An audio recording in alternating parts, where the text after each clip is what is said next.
Welcome to the Parkrun Adventurers podcast, episode 200. Dun dun dun. That's it, Mel. When I used to edit, we'd sometimes insert sound effects, but now you just bring them yourself. Oh. Love it, love it. Did you like I sometimes insert sound effects. Yeah, there was one last week. Well, I should Wait, listen. was there one last week or was it the week before? I don't know, but sometimes I insert sound effects. A great response to episode 199. You I haven't listened yet, but it is on my list. I think you do really well with co-hosts named Scott. So that's why I'm calling myself Scott for episode 200. That's why it's not, you're not harking back to episode 1 days? Yes, I am. Because you set me a task before joining you for this episode to go back and listen to it. Yeah, we both did it. We went back and listened to episode 1, which I think for me, it had been 4 years since I'd heard it. I remember listening to it a few times early on because we were nervous. We wanted to get it right. We wanted to make sure what we were putting out there I would be proud of it representing us and us, parkrun.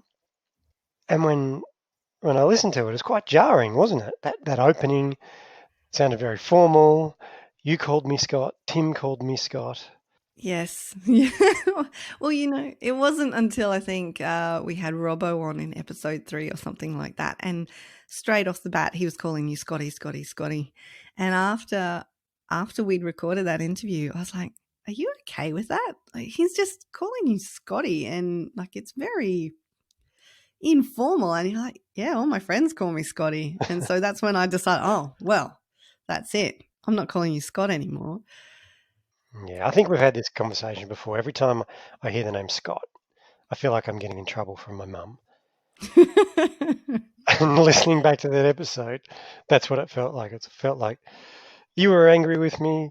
Tim was being very professional and like I'd done something wrong to him. It's like, what, Well, the thing is, you should have started out with saying, call me Scotty, because I don't just give people nicknames, and we didn't know each other very well back then. That was right at the proper beginning. And we hadn't had that many actual conversations. We'd spoken online via messages and things like that, but actual voice conversations had been fairly limited to that point. So it was whole new world. So for episode 200, we're taking a trip down memory lane. It's an episode for our hardcore listeners, our real parkrun adventurers. So if you're tuning in for the first time, if you haven't been to parkrun for 6 weeks, and you've decided I might try this parkrun podcast with episode 200. Yeah, with episode 200. Good shout out this week.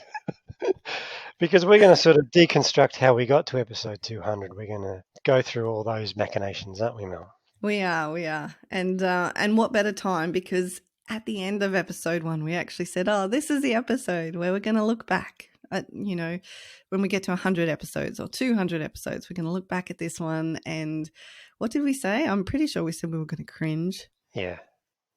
Hopefully we were going to laugh. Yeah. So let's start there, shall we, Scotty? We did both listen to the episode.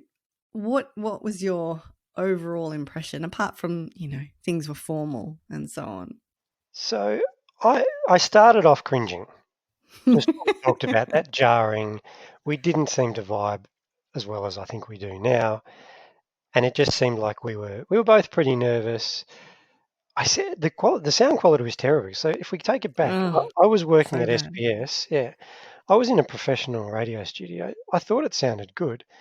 I'm now sitting in my study. I actually had to go down to the shed. I'd packed away my USB headset. Now, that's how long it had been between using it.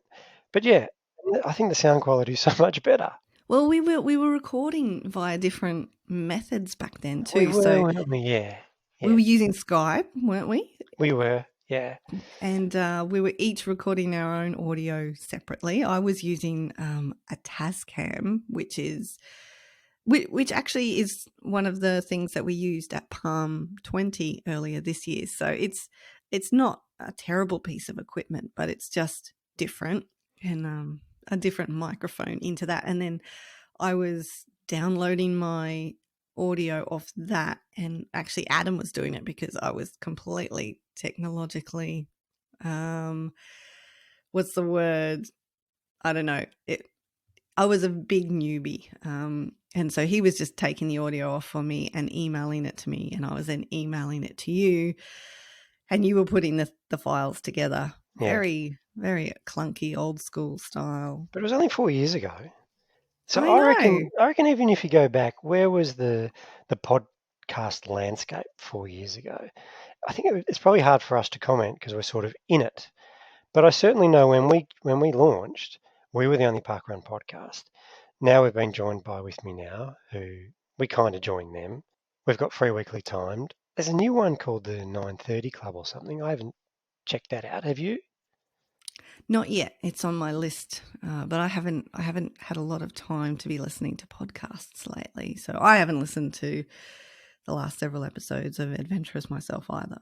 I do generally listen back after, just so I can make sure that the edit didn't go badly, but I haven't even had the time to do that. So that's a different landscape, and just podcasts in general. Like, I think I have more conversations or more recommendations from friends and colleagues about, you should listen to this podcast. They seem to have... They're a lot more mainstream, aren't they? Yeah, and I think we could probably take some credit globally. Let's take some credit. I know our downloads don't reflect that, but I think it's just a general feeling, and that we were at the front of that wave. We were leading it. I certainly do know there's a lot of our listeners who never really listened to podcasts before us, and now they do. They listen to a whole swag of different things, not just parkrun themed or running podcasts. They listen to all sorts of stuff. So we can absolutely take some credit for increasing the listenership of podcasts in the world in general. Yeah, my other takeaway is that you have to invest in a podcast too. So that first episode, you're never going to connect with the presenters. Like all good podcasts, you need to invest a couple of episodes before you judge them. And I think this is a really hard thing. So you're looking for a podcast to listen to. You're looking at the album art. You listen to the first 2 or 3 minutes, and if you don't get a good vibe, you probably ditch it. And that's really hard to overcome. Luckily, we relied on the parkrun connection to drag a few people in. And I think in that first episode, it was really parkrunning. We spoke to Liv Coop. She was launching Serendipity, which was a bit exciting at the time. We had Tim on, and we had this idea that we were going to get him on regularly. So you were going to get this regular influx of parkrun news and insights. And we did. He was on regularly in the first year or so. Yeah. But then parkrun grew, and there were so many more ways to get the news and information. And one way was through our roving reports, which we know and love now. Everything's grown, hasn't it? That's a lot. When I heard the voices, and yes, I agree that very formal, but also I think I sounded like a baby. I sounded so much younger. But your voice hasn't changed, Scotty. You haven't aged at all. You were very confident and very comfortable, and yeah, it's no different now. Good. Well, I can tell you that I have aged, but it's good to know that my voice hasn't, if that's a thing. Yeah. So, but I do feel like we spoke really fast. I'm sure we don't speak that fast now. Well, I didn't pick up on that, but I'm naturally a very slow talker, which we know over 4 years.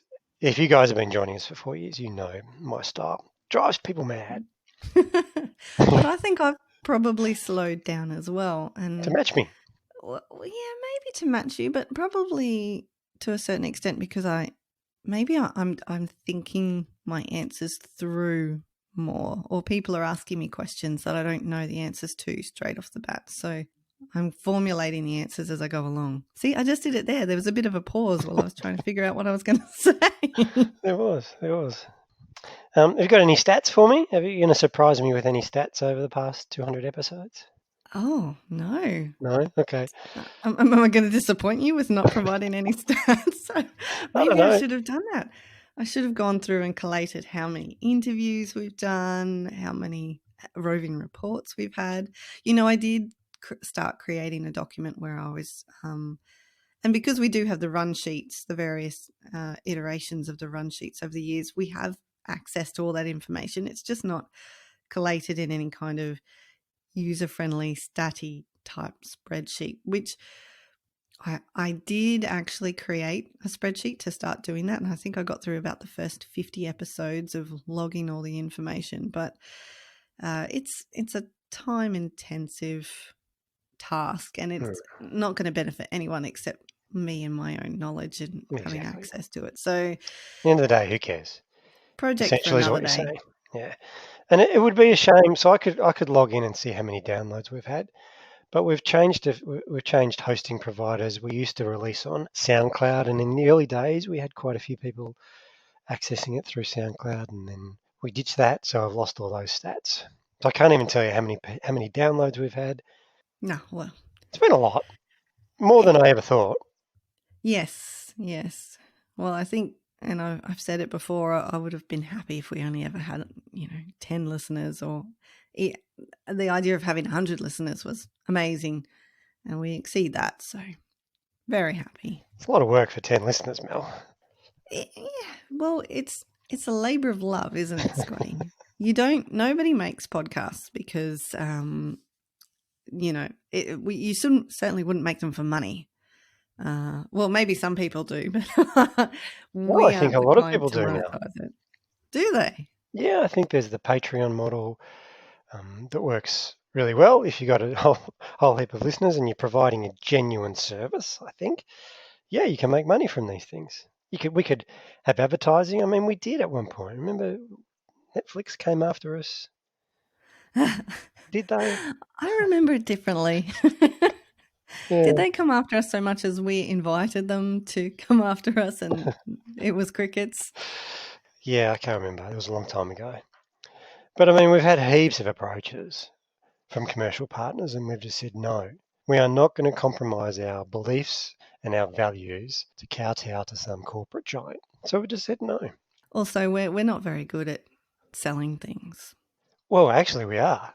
How many of those singlets did we sell? Sold quite a few. No, didn't have to sell those. They just flew off the shelves. So, yeah. But everybody wants an ugly Christmas singlet. That's a different thing. Looking forward to the 2020 version. It's going to be cool as well. But back to the episode, Scotty. Yep. What else can we peel back the curtain and let people know about? Well, we were talking about what we did on Christmas Day 2015. Doesn't that seem like an age ago? We went to parkrun. It feels like 2015 since I've been to parkrun at the moment. Yeah, well, it does a little bit, but even you did the Whitsunday double over that Christmas period. You did Airlie Beach parkrun and then Hamilton Island. That's very, like the adventures that we used to have. It was good to go back and just listen to, at that moment in time, what we had been up to. And I've thought about this a few times over the course of the years, and I don't want to be really morbid, but if something were to happen to me, it has occurred to me that my boys, as they grow up, they would have access to, 4.5 years of me chatting on a parkrun podcast. Yes, okay, the content would be about parkrun, but if they wanted to, they could listen to their mum, And well, that's not morbid. I mean, the idea of you passing away is morbid, but that's actually nice, isn't it? Yeah, it is. That's what I mean. Like it's a nice thought that if they wanted to find out more about me or how I was, if they didn't remember me and things like that, yeah, think about random things like that. Not that I have no intention of passing away. I just wanted to state that fact. It's just sometimes the brain goes places, and it's nice to have this audio diary almost every week up until recently. for the last 4.5 years. Yeah. Yeah.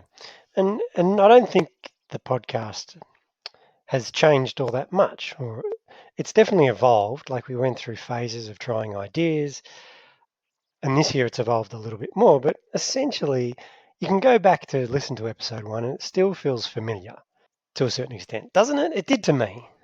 Yeah, well, I mean, I guess it feels familiar because we lived it. We were there. Yeah, this is true. But I guess we need to know this from our listeners. Yeah, maybe.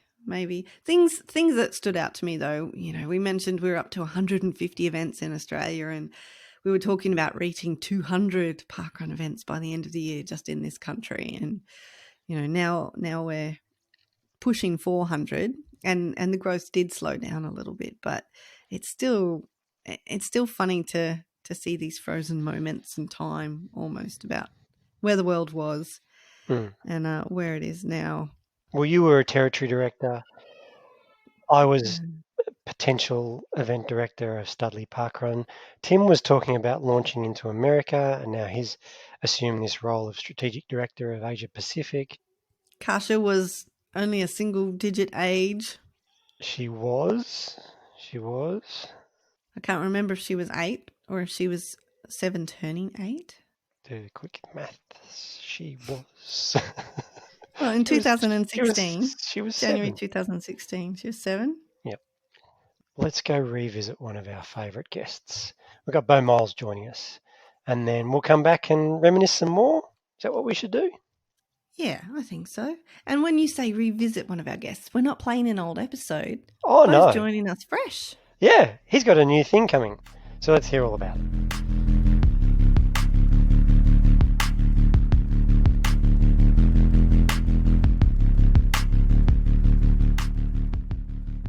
As we just mentioned in our intro, we're very excited to have back one of our fave interviews of the last, well, it's now 200 episodes of the podcast.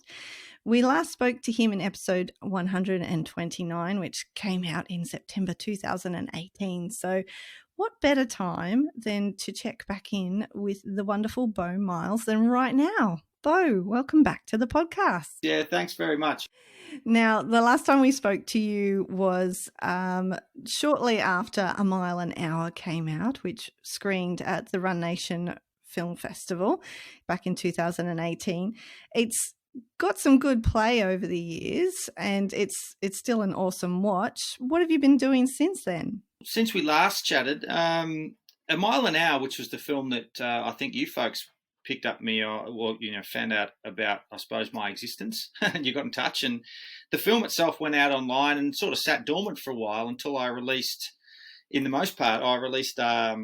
a film called Run the Line in late last year. And that was, I ran an old railway line close to where I live. And I must admit, I didn't expect it to be such a boom in a sense. And online it went bonkers. And A Mile an Hour has since picked up hugely because of it. So I suppose, in short, the film career has gone a bit wider since I suppose we last chatted, in that a few more people from around the world have cottoned on to a couple of good films out there online, and getting lots of attention and having lots of chats with people all over the place. So it's great. So I'm just knuckling and doing lots of film work and trying to stay fit and be a new dad. So life's pretty full. You've got a new film coming out, Beau, which we're going to get to, but I want to go back to A Mile an Hour because I recently had a mate try it, and so I followed his journey. He was inspired by you, and he did it a couple of weeks ago in lockdown. Have you had many people reach out to you saying that they had a go, and have they shared their experiences with you going through that? Yeah, it's been remarkable, Scotty. It's kind of swept, it's fast approaching a couple of million views on YouTube, and I get it's either 1 or 2 or up to 5 a day, people sending me an email or an Insta something saying, "Hey, Beau, I'm trying this in a weird, wonderful way," from university students to people in, a whole street did it in the UK, and the surf lifesaving clubs in Queensland are trying it, and all over the place, It was really quite tickled pink when I heard this morning that the story of the 100-year-old guy in the UK, he's doing 100 laps of his backyard with his walker, And he wanted to raise £1,000, and 30 million pounds later, he's become a global phenomenon. And I thought, isn't that just wonderful that these little ideas and these little stories, they really resonate with people because it's so doable. And so a mile an hour kind of has resonated with a bunch of people, and there's heaps of folks doing it. Yeah, you should have trademarked it or something, or sort of framed it around some sort of charity so people can support it that way. Or you're just happy that people are having a crazy idea you had? Yeah, that's right. Well, look, someone else said that too. You should, and look, I get a lot of people ask if they can do it, and I think absolutely, this is just some harebrained idea. There's been a fair few out there that do it, and there's certainly no mention of Beau, and it's carbon copy of what I've done. And I thought, maybe you should probably mention where you got the idea from. But you know what? I suppose you've kind of half made it, or made a good idea when people start to copy it. So that's a good thing. Okay, so what I want to know is, we actually have 3 Channel 5 news crew members here on the pod, our regular roving reporters, participating in a bit of a challenge this weekend. They're all doing 42.2 kilometres over 42 hours, or within 42 hours. They've got a little bit longer than just the 24 to do it. And people can do it in whatever way, shape or form they wish. You could do 10 kilometres in the first hour and then give yourself a break, etc., etc. Lyndell has chosen, in an homage to you, to do it amidst a whole bunch of other errands and things on her to-do list. Are you more proud that people are getting out there and doing the 1 mile an hour or the running part, or are you just really happy that people are finally getting things done? I think it's a bit of both, in a sense, in that I'd never done that kind of combination before, because, and there's been many reasons why I did a mile an hour, why the idea came. And I've been, spruiking the idea that I sat on my backside getting fat writing my PhD. So I just wanted to get the heck out of the house and go for a run and do all the things that I hadn't had the time to do whilst writing. But a fair bit of it too is the fact that running's pretty useless to me now when I think of running. And I know that I'm saying this probably to the wrong crowd, but I sometimes think I can either go out and clear blackberries for half an hour and sweat my backside off, and do it with a bush hook and, a shovel or a rake or something. And it's an awesome workout and I get something done. Whereas if I go for a 5K run, I come back and I'm sweaty and I've got to wash that shirt and there's nothing that's been done. I've just plugged away at my heart and my legs for a little while, which is excellent. But it doesn't give me that sense of satisfaction sometimes than a 5K equivalent workout in the paddock. And so I suppose a mile an hour is that perfect combination of getting a lot of things done and sort of just ticking along at the same time with your legs. And that was one of the ideas. So I'm enamored by both. I think they're fantastic, and it's great that people are doing it. From there, you moved on to Run the Line, the absolute standout from the Run Nation Film Festival last year. Did you get as much feedback about that idea? Did you have anybody else trying to run the line around the world? Yeah, lots actually. And I've had so many invites from train buff type people all over the world saying, hey, I live close to an old train line that goes places, and which tends to be the case across the entire world, at least six continents worth. There's been people send all sorts of wonderful ideas. And so it certainly hasn't caught on as much because it's a bit more of a long-winded idea and not as fun. I don't think there's that sense of fun as much. Carrying a shovel for 45 kilometres isn't all that fun either. So I suppose people have seen that as going, oh, well, maybe that's not my thing. But lots of feedback from all over the place of people telling me things and telling me I shouldn't have jumped fences, and in America you would have got shot and all that sort of interesting stuff. Now, you did mention you became a dad last year. Little baby May came along in October. How has that changed how you perceive and how you plan adventures? Well, I suppose I've been on the back burner of long-scale adventures now for 10 years anyway. And so maybe it was always a positioning, how you reach a time in your life when you never want to live in a share house, or you reach a time in your life when you don't need to go to a nightclub or a pub anymore. And so I suppose in many respects, I've reached an age where my new adventures have a lot to do with the family and how I can do that in a more personal way. So backyard adventuring and doing a lot more stuff close to home. And look at this whole lockdown thing too. And we talked briefly off air before you started recording about the perils of being locked down. And it sort of hasn't been that way for me. I've loved being here on the farm and not spending 8 or 10 or 15 hours a week of traveling. And so whilst I don't mind a little bit of travel and listening to the radio and thinking about the world when I whiz past in a car, I'm happy to lose it because, gee, it's nice just to maximise my time here in one spot. And in some respects, I see adventure that way now. And May, I suppose she can tell me when she starts to talk if she doesn't want to do it, but otherwise I'm going to drag her kicking and screaming all over the place for a while, I think. So we did talk off air how we're all coping in this COVID-19 lockdown. You're going okay. You're getting used to it. Yeah, I love it. I must admit, I've always loved solo travel, and so in many respects, this plays into my personality. I love people, but I love going away from people, I think, and so I'm having a wonderful time here. And like I say too, I've got a little 5-acre farmlet, and it's got lots of projects. A lot of them are still half finished, and they'll remain unfinished probably for years too. And I just tinker along with them, and I'm immensely satisfied by that. And I just love it. I love being here and not going places. To the point where I'm about to cut a 400-metre track around the paddock, through a few little obstacles and around the barn and a few other bits and pieces. And I think that might keep me pretty happy in terms of my running. Do you have any advice for people who perhaps don't have 5 acres to play around in about how they might be able to stay curious and have adventures at home during this current situation? Yeah, I've been asked that a bunch, Mel. And I realise too just how lucky I am. And I get flack a bit for that, I never mention in a mile an hour how lucky I am to have the barn and to have the house and whatnot. And the backstory of that is that the farm when I bought it was full of blackberries and it was barely livable, the little shack, and the barn was falling down and whatever. But it was still an amazing place with amazing bones. And I know a lot of people don't have this kind of playground, in a sense, this little 5-acre thing that they can manipulate and play with and make their physical outlet and their emotional outlet and their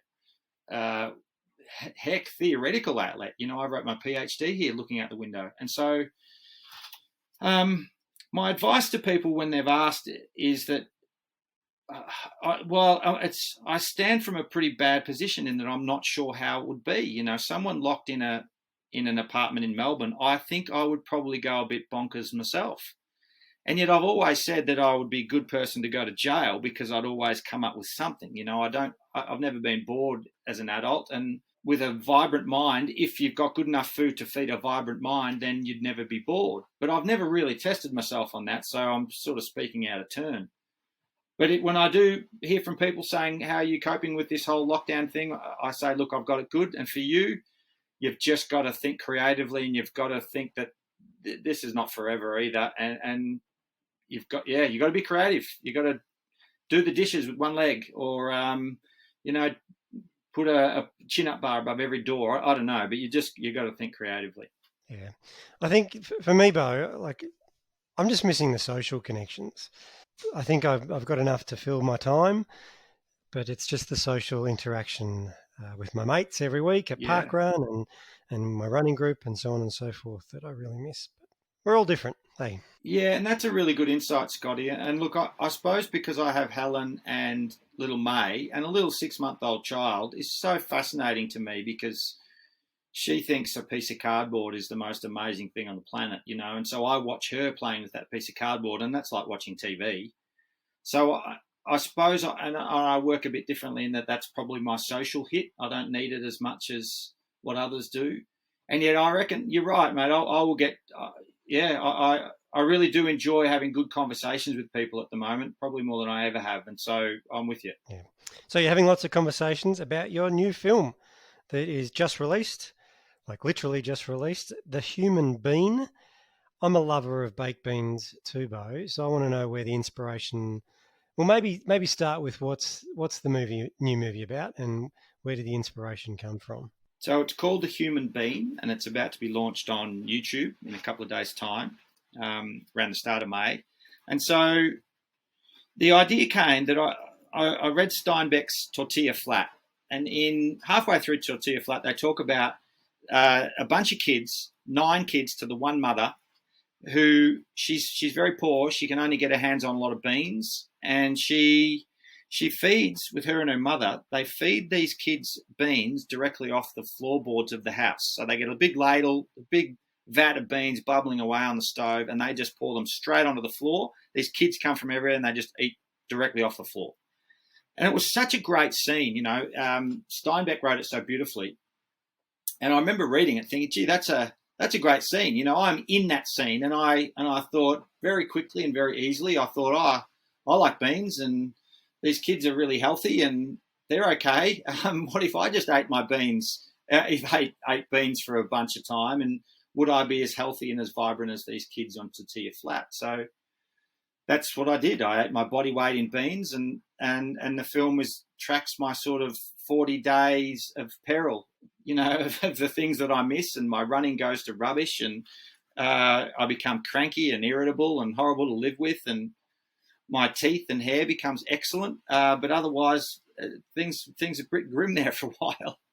Can you give us a little sneaky peek at, I mean, you talk about the perils, your perils, but everybody who is living with you, how about their perils? Good point, Mel. And so in the credits, I try and thank everyone that I was around during that 40-day period, because I became a bit of a crank. In saying that too, I sort of play on it a bit. It was all very ordinary in some ways, but what it did do, staggeringly, is it made me very plain and ordinary, and I lost my personality a bit too. So whilst I was probably okay to be around, I certainly wasn't very fun, and I was a little bit more short-tempered, and I didn't have much humour about me, you know. So you just become a bit of a lesser human in a sense, even though my hair and teeth and weight, and I felt wonderfully lean and crisp and really good in a sense, but I had bugger all energy, and my personality kind of reflected that. So poor old Helen and the people I worked with had to suffer a bit. Oh, here, and I was thinking there were other kinds of perils that came with eating nothing but beans. Yes, well, many people have thought that, but I'm very windy anyway, so it was just really oh, no, that's a lie. It did increase. It really did. Let's not deny it. So there's a little bit of that in the film. I didn't want to over-exaggerate too much. And how did you, I mean, we're probably delving a bit too much into the detail of the film, and people just really need to go and watch it. But I'm keen to know how you arrived at the quantity or the time frame. So what I thought is that I've been doing adventures my whole life that really, it's very basic to just go places in a sense. If you've got a good physical body and you've got good carbohydrate foods and gels and hydrolytes and all the wizzo stuff that we can go so far on nowadays, if you strip that all back and you go back to one very basic, you know, considered superfood like beans, how much is Beau capable of? More so, where does my journey take me that's not anywhere physical? Because this is as internal as it gets, you know, and it's a very felt response, very embodied. And so in many respects, it was about that. It was about feeling things that I couldn't see, and about an exploration of my internal self that wasn't just theoretical, but very, in a sense, practical, to the point where my heart and my legs and my hair and my eyes and my fingernails, everything becomes beans.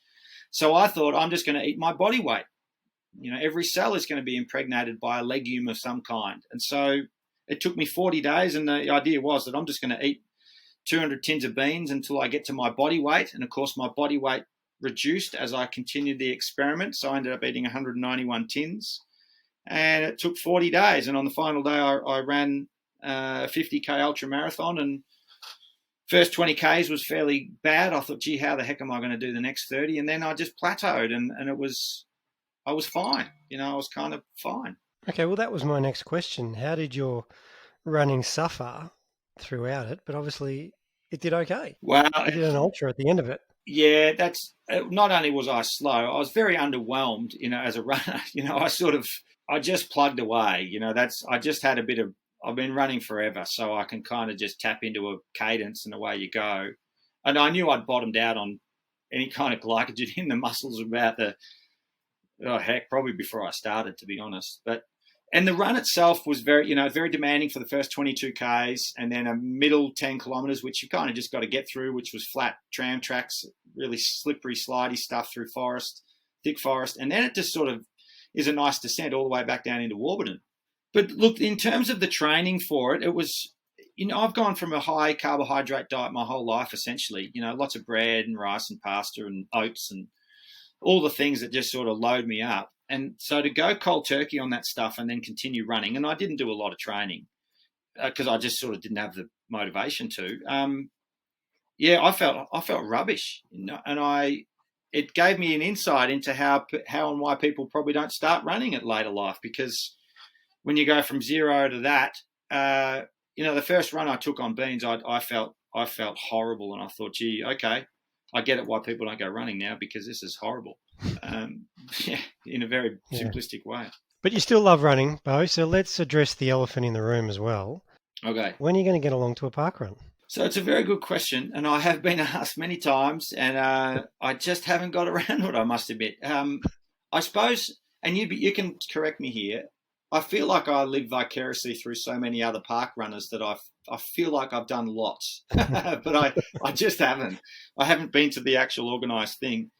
I think I did I mentioned earlier that I hit an age, and it was like a bolt of lightning when I was about 27, that I would never live in a share house again. It might have been a dishes, episode, or someone coming in late or not paying their rent or something. And in many respects, I kind of had that about 10 years ago in the States when I did lots of sort of pseudo-competitive running, and I was just a bit sick of community running or running in a mob of people. I thought, I just want to be by myself, well and truly out there in the woods. And so I'm not really into group runs, I must admit. But in saying that, my core running for the last 2 or 3 years has been with others, because I'm lacking that motivation intrinsically to just go for a run. I'd rather use my energy elsewhere in some respects. And yet, don't get me wrong, I love running. But that's a very long way to say why I haven't been for a park run yet. And you might be able to tell me, do you actually are there park runs out in the woods? Do you know if there's any like that? Oh, absolutely. We've got plenty of trail park runs. There's a few around where you are. Yep. And don't worry, we get the not running in group thing. But park runs aren't mass participation events either. Are they? No, you could go to an event where there'd be 20, 30 people. Yep. So it's very much running with just one or two, if you're lucky, in those instances. But it's all about having a chat afterwards, which I think you would excel at. Well, yeah, I don't know, mate. I reckon I save up my chats for podcasts and for 2 phone calls a week, because people say that Beau loves a chat, and I sometimes think, oh, maybe not. I really like this because I think you two are great people, but I'll be happy to just go my separate way now for 2 or 3 days and just go out and build things in the barn or in the paddock, But I totally get it, because I know that I do enjoy these things when I've been guiding to the same place now for 20 years. I've done this stretch of Murray River for 20 odd years, and I always think in the lead up to it, oh God, I'm doing this same stretch of river again. And yet I know that when I get there, I bloody love it. I really do. And you're probably right. I would get down to a park run and love it, because I do like runners, and I like that they're my people. Okay, well, we're not going to put too much more of the hard sell on you. I will just say that it's not actually about the run. Scotty is talking about it being about the talking. Many people say it's about the coffee. Parkrun is whatever you want it to be, really. Anyway, Beau. But what I want to know is, human being in the bag, done, just about to be released, and undoubtedly another sensation. What's next? Well, I've reached a stage in life where I have more footage in the can of things I've been up to for the last 3 or 4 years than I've almost got time to make. But look, I'm in partnership now with a really good filmmaker mate, Mitch Drummond, so him and we can toil away. And I tell you what, modern filmmaking now is liberated, because with 2 or 3 people now and a good computer and good software and some good creativity, you can do an awful lot of stuff. So what's happening in the next few years is a lot of films coming out, hopefully. And I always think that a 1 month film is going to be a 1 month film, and it turns out to be 2.5 months or 10 weeks or 6 months. So probably not as many films as I think are going to come out, but there's certainly lots of good stories out there, including The Commute, Getting to Work, the full versions of that. And I've got some other building projects coming up and some sort of junk ideas that have been half shot. And I spent a night up at one of my big giant gum trees a month or two ago, and that was really fun. And, you know, that's a true little short film backyard adventure, which was really quirky. So there's lots of stuff coming out. So sort of once a month on YouTube, there should be something out. Great stuff, Beau. Thanks very much. Mel and I haven't seen this latest one, so we're looking forward to rushing off and watching it. I hope it achieves all the success that you dream of. And thanks for coming and joining us for a chat during lockdown.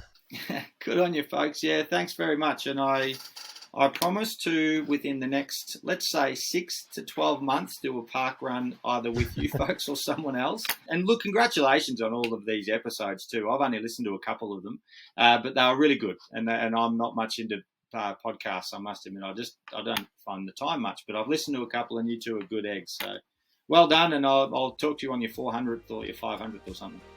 Awesome. Thanks, Beau. See ya.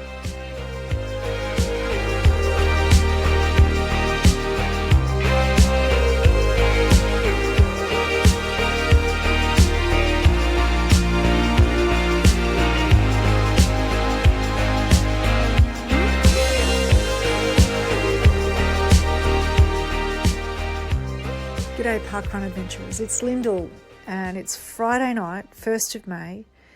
Tomorrow I'm about to embark on something that's a bit different to a parkrun.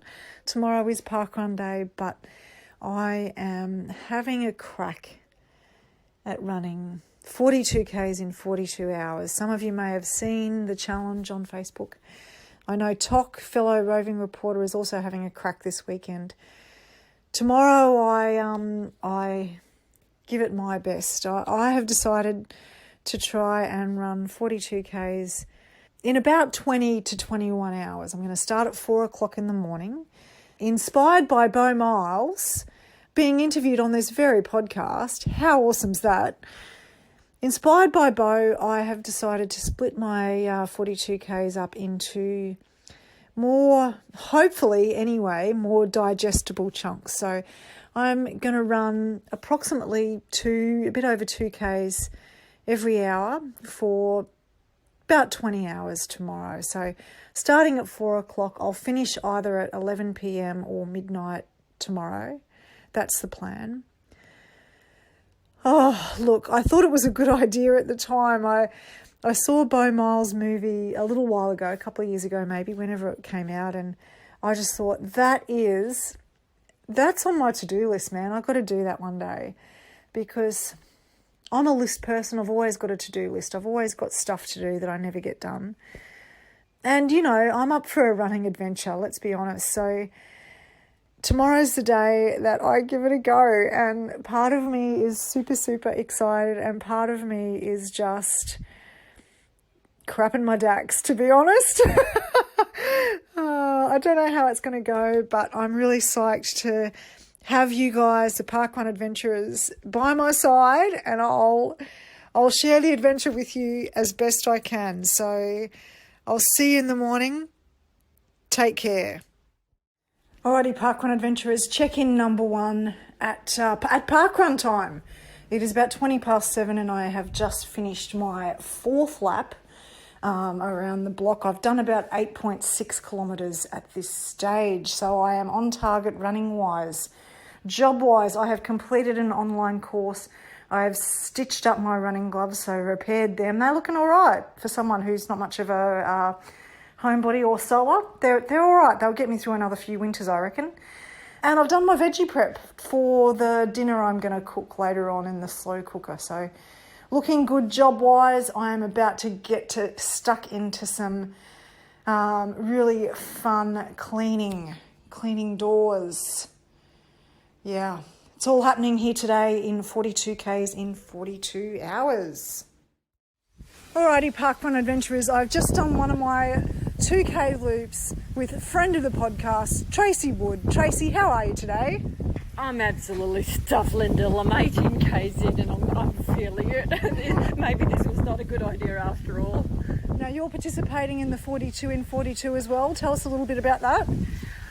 Yes, that's right. I'm doing the 42 in 42, and I'm doing that with Cherie and Emma. They're both doing 10.6 each, and I've said I'll do the half by myself. So I've already run 10Ks this morning with another friend. Come over here to Lyndell's. We've just done a lap around the neighbourhood, and here I am now, and now I need to run home to finish it off. Excellent. It sounds like a bit of an adventure. Oh my God, yes.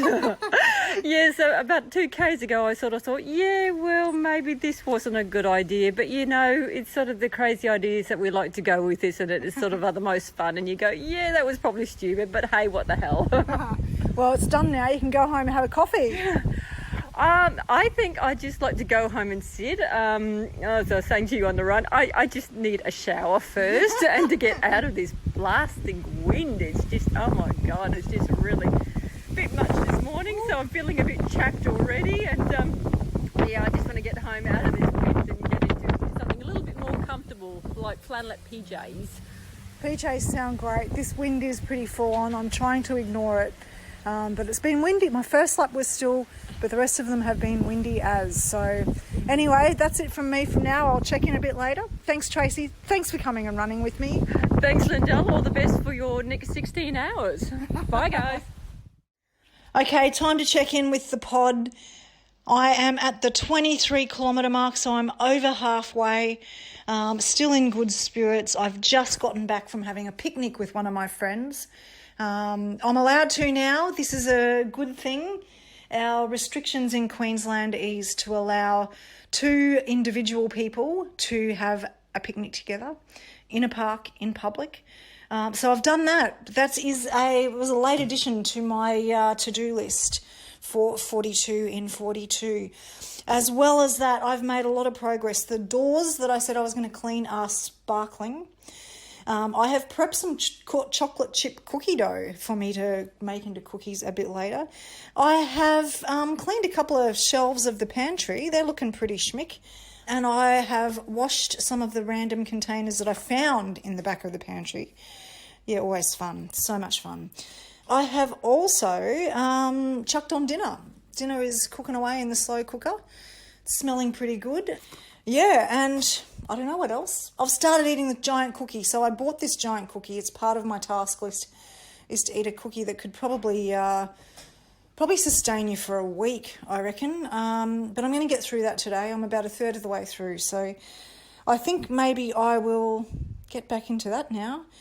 And from there, the next lot of fantastic cleaning that I'm doing is the fans in our house. You know how the fans always dirty on top? Yeah. I'm going to tackle them next. Clean the fans. Fun times indeed. Alrighty, parkrun adventurers. I'm heading out for my second last lap of the night. I've got about a parkrun to go before I finish my marathon in, it's going to be 20 hours. 42 in 42 is what I'm aiming to do, and good news, I'm going to smash that. I'm a little bit ahead of where I was going to be, so I'm going to finish up at 10 o'clock instead of 11 or midnight, so that is good news. I've smashed through my jobs. I've cooked dinner, had dinner. Well, I've had some dinner. I've got some waiting for me to have a bit later, probably with a nice glass of red, I'd say. Some nice slow cooked beef with a glass of red wine is on the order. Clean the fans, clean the pantry, unstacked the dishwasher, washed all the other stuff that doesn't go in the dishwasher. What else have I done? Mended a cardigan, scanned in some old photos. It's been a very productive day, and look, that's what this is all about, you know. Yeah, the whole thing is, what can you achieve in 24 hours? It's been a very interesting process for me to just see that when you have the mindset of getting as much done as you can in whatever time you have, you can get a lot done. I don't know whether it's sustainable permanently in life, but certainly maybe a little bit more focus at times could really just sharpen life a little bit, maybe. Anyway, I don't know whether it's the sore legs talking or the bit of tiredness sneaking in, or whether that's actually real wisdom. I don't know. Tomorrow we'll probably tell. Anyway, look, I'm going to leave it there for tonight. That is me out for the Parkrun Adventurers and the Channel 5 News crew. Checking out from 42 and 42. Alrighty, the full list of what I did.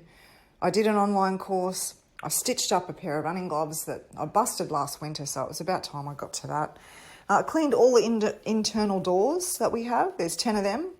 I made chocolate chip cookie dough. Yeah, I didn't quite get to bake the actual cookies, but today's another day, right? I cleaned a couple of the shelves of our pantry, and from there washed all the containers that came out of the pantry with old stuff, or nothing in it. That's a task in itself, really. I prepped and cooked dinner in the slow cooker. I had a picnic with a friend. That was amazing. I unpacked the dishwasher. I sorted through some old running clothes to donate some to charity and get rid of some of the other ones. I dusted the wine rack. That also gave me a chance to pick out a nice drop to have a celebratory drop with when I finished. I scanned in a bunch of old photos from when I started triathlon years ago. They were just sitting on a pinboard in the spare room, so they'll be better off having a digital life. I cleaned the top all the fans in our joint. I ate a giant cookie, and I ran a marathon. Well done to Lyndell for taking on the 42 kilometres in 42-hour challenge and absolutely nailing it. I'm very impressed with the list of errands that she managed to run in that time period as well. So well done, Lyndell. What Lyndell didn't mention during her roving report is that she has used the challenge as a way to raise awareness and funds for the Women's Legal Service Queensland, who provide services to women and children fleeing domestic violence.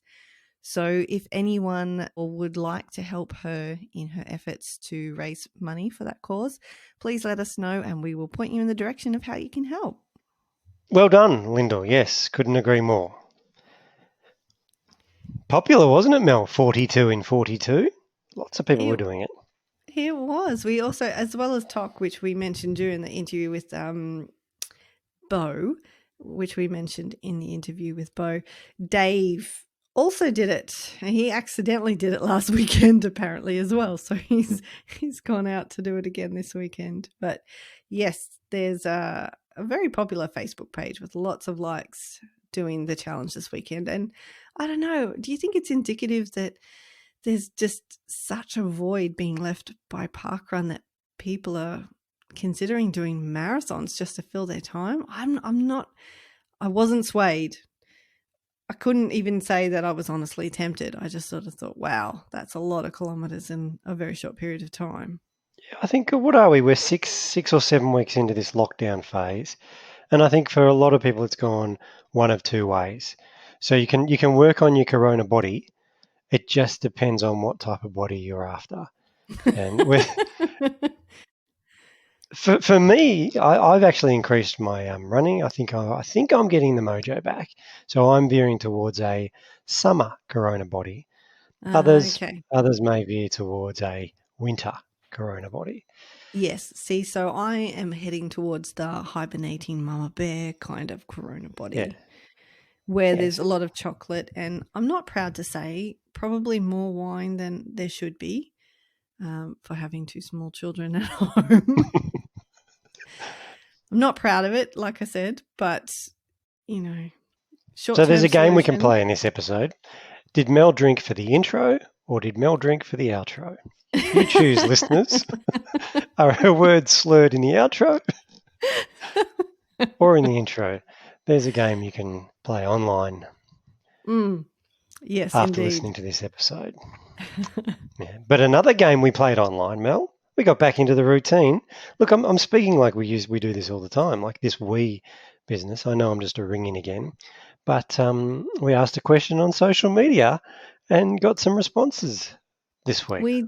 We did. And the question was in relation to, we've been daydreaming about going back to parkrun and want to hear what other people would do too when they imagined money was no object and time was no object, and they could do any event in the world,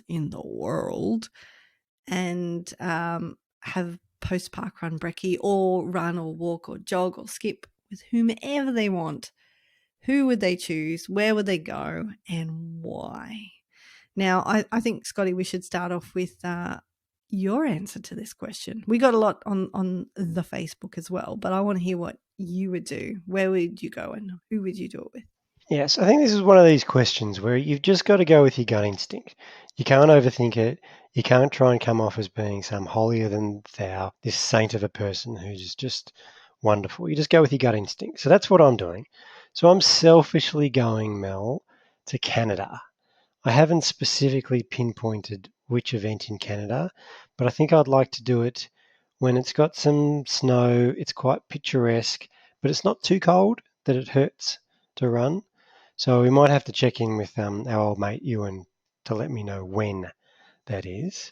But I think I'm going to go to Canada to see some snow. And where I said that, you could take it with a family member or a friend, which a lot of people commented on the Facebook, they did.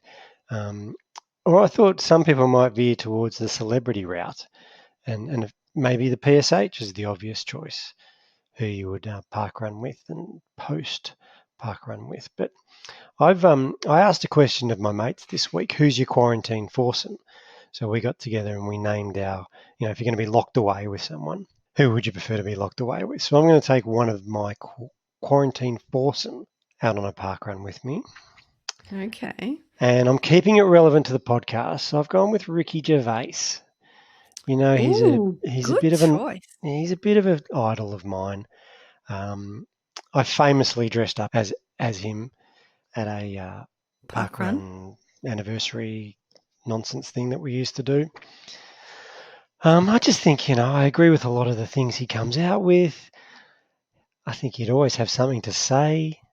Have you watched the new series of Afterlife yet? No, it completely slipped my radar, but I'm going to tune into it this week because, I'm one of those people that loved the first season of Afterlife, so I'm sure I'll love the second. So I think I've covered the who, where, why. I think he'd just be a great conversationalist. I think I could beat him in a sprint finish too. I think I've got a couple of years on him. I've chunked up a bit, but I think I've still got a couple of kilos advantage on him as well. So, yeah. Now, see, unless you know something I don't know or you haven't read the question correctly, we said any parkrunner. Is Ricky Gervais a registered parkrunner? Mel, everyone is a parkrunner. Whether or not they just haven't registered yet. I like that take on it, Scotty. I'm going to use that in future. Okay. So who's yours? What's your answer? Okay, going with my gut, the first instinct answer that pops into my head is Cheshire Parkrun. We had Jakob on the show in the very first season of the Parkrun Adventurers podcast, and he told us all about this miraculous parkrun event that crosses the border in between two countries, so you can get two countries in at the same time. And so that sold it for me. It's up in the mountains. It's, just ticks all the boxes. Yeah. But do we know anybody who's actually done Cheshire Parkrun? Well, Jakob's done it. Well, he might be biased. Do we know anybody outside of the country manager? No, not personally, but that's kind of part of the allure. Like I don't need the reviews or the recommendations of 1,000 different people who've all done it. I don't need to take the road most traveled or the parkrun most traveled. If that were the rationale, then I would be heading to somewhere more famous, I guess. Yeah. I'm just playing devil. It could be you could run alongside a tip. Yeah, and you get to cross over countries, but like that might have been lost in the detail. Well, I'm pretty sure Jakob wouldn't try to lead us astray like that. Okay. He sold it to me when we had him on the pod in season 1. So I'm still, that's stuck in my mind as a definite must-do bucket list type item. So that's where I'm going. Who I'm going with? See, now you've opened up the world to me in terms of who I could actually go with. I was just thinking somebody who's already registered, but if I could pick someone who's not registered yet, well, then I think I would have to take Amy Poehler. She would be my guest, or I would love to experience her first parkrun with her. And for those I think she'd be a parkrunner. Oh, okay. You think she comes off as the type that would do it? Yeah. Yeah, well, she comes off as the type who'd be probably quite competitive, and I'm sure she'd beat me. But that's okay. I'd be all right with that, and definitely would love to have post-parkrun breakfast with her and ask her how she enjoyed her first experience. Okay. Yeah. Do you want a parkrun with Amy Poehler, or do you want a parkrun with the character she portrayed in Parks and Recs? Oh, see, it's a very close tie. Leslie Knope is my idol, but Amy Poehler brought her to life. So I think there's a lot to be said. I mean, it's the same with you and Ricky Gervais. Would you like to parkrun with Ricky, or would you like to parkrun with, was the guy's name David? David Brent, yeah. Yeah. Yeah, good question. Look, why don't we reach out? This is our gift to us in episode 200. 200. Ricky and Amy? Yeah, let's see. If you're listening to this. If you're listening, get in touch. If not, we're going to come after you. So just answer the email when we send it. This is your invite to parkrun with us. Yeah. One time only offer. Yeah. Oh, no, but we did get a lot of great, really well thought out replies. Lots of people. I don't know about you, Scotty. I guess given that we've got an adventuresome audience, maybe I was expecting more people to, name their bucket list places, but so many people were talking about their home parkruns in their answers. They wanted to parkrun at home. They just wanted to get back to their home parkrun with their homies and just enjoy the normalcy and the fun and the love that is their everyday, every weekend parkrun. Yeah. Not a great surprise, really, Mel. We are 200 episodes in. We are 4 years. Is this year 5? This is the 5th year. So yeah, year 4.5 years technically. Well, we're approaching 4.5 years. Yeah. So I think we know the secret of parkrun, and it's not really, is it? It's not really the location so much. It can go a fair way towards having an pleasurable, enjoyable morning, that if you're running in a beautiful location, whatever. Yeah, adventures can be home or away. So thank you to everybody who chipped in and gave us your replies during the week. It was wonderful reading all of those, and we hope you enjoyed having a bit of a daydream and a think about it as you were going and breaking up I don't want to assume you've got a monotonous week, but I know what my week's been like, so any little diversion is always welcome. Great. Well, on that, Mel, how has your week been? Noisy. Noisy. And busy. But I think it's going to end on a positive note. How about yours, Scotty? Same. Noisy for different reasons. Renovations going on at home. So there's lots of banging and drilling and sawing going on. I have all those noises too. What does your bathroom look like? You don't want to know. My whole house looks like a construction site, but it's under construction by a 10-month-old and almost 3-year-old. Work in progress, let's put it that way. Well, I've brought in the professionals at least, which is good. So, I bring parkrun into all aspects of my life, Mel, because my builder is a parkrunner. I've recruited my tiler. Okay. Did you vet them before? Like you asked them what their athlete ID was before you gave them the job, or? Oh, no. My builder, we go back. We met at parkrun years ago. And I only recently found out that he was a builder because he was doing someone else's place. And so he's been kept in business through parkrun. Okay. And you're like, hey, I've got a bathroom. Yeah. And a kitchen. So it's great. But I've converted my tiler. So my tiler wants to know. But unfortunately, I've met him since we've been closed. But I've still managed to sell the idea to him. So he's really excited. Yep. So, well done. I know, So I'm pretty you're proud still of myself. actively recruiting, Always, 24/7. even after this many years. Yep. I'm impressed. Very impressed. So, Mel, by my quick calculations, I was here on episode, 194, 197, 200. So I'm coming back once every 3 weeks, all 3 episodes. Is that how it's going to work now? Or is this it?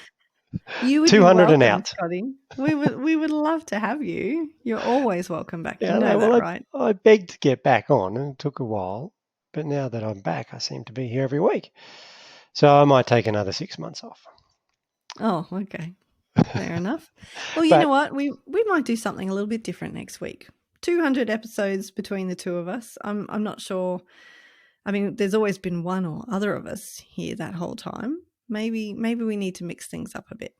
Oh, this is exciting. Hmm. Has there ever been an episode without one of us? No, there has not. Never, has there? Wow. Could be time. Well, you got me excited to listen now. So this is happening, episode 201. Yeah. Who will it be? Okay. Dun, dun, dun. Insert witty, mysterious audio file here. I'll have to find one. Yeah. Don't ask me for one. Thank you for joining me this week, Scotty. It's been fun. It was nice to reminisce with you a little bit and also to have a chat again with Beau. Yep. I am looking forward, I wasn't pumping up his tyres in the interview. I am actually really looking forward to getting Beau on. And, we were chatting about, it wasn't one of those best guests of all time, but we kind of just said, hey, wouldn't it be great to get Beau back on? And then it was a coincidence that his new movie came out at exactly the same time. Yeah, we've got great timing. Yeah, and it was great to have a chat to him. And see, I tried to convert him to become a park runner. I think you won. I think you did convert him. Yeah. Yeah. So once again, 24/7 with the recruiting. Good job, you. Can I just say, pump up his tires. I miss your expressions. Do you? Yes, I do. I really do. I wonder what they are. give me a couple of other ones. Oh, well. I'll put you on the spot, haven't I?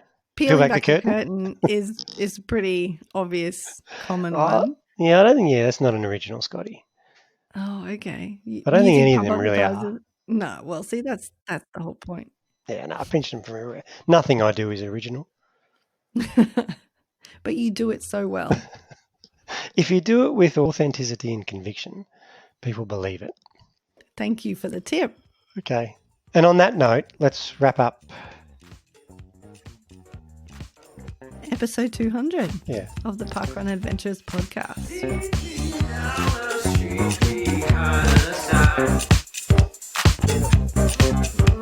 Till for me, let's leave this all behind.